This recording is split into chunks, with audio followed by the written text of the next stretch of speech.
క్రీస్తునందున్న ప్రియులకు ప్రేమతో వందనాలు తెలియజేస్తున్నాను. మార్చి నెల 8వ తేదీ 2026.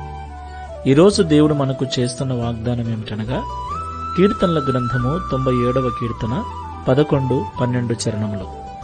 నీతిమంతుల కొరకు వెలుగును, యథార్థ హృదయుల కొరకు ఆనందమును విత్తబడి ఉన్నవి.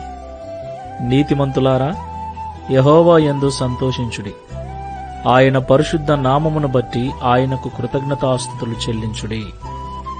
ఆమేన్.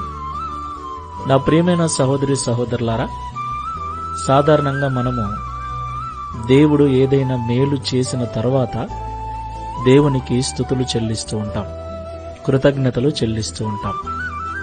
అయితే నీతిమంతులైన వారికి ఈ లోకంలో బాధలు, ఇబ్బందులు ఎక్కువే.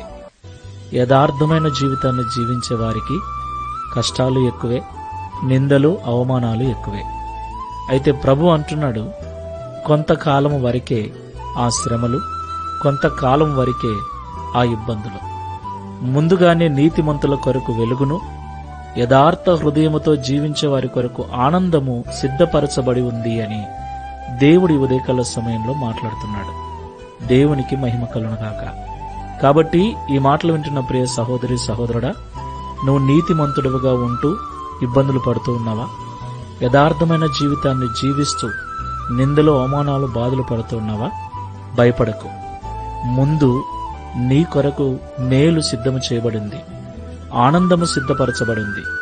కాబట్టి ముందే ఈ విషయాన్ని దేవుడు నీకు తెలియచేస్తున్నాడు గనక బాధలను బట్టి, నిందలను బట్టి బాధపడక, ముందున్న ఆనందమును బట్టి, వెలుగును బట్టి ఇప్పుడే దేవునికి కృతజ్ఞతాస్తుతులు చెల్లించు.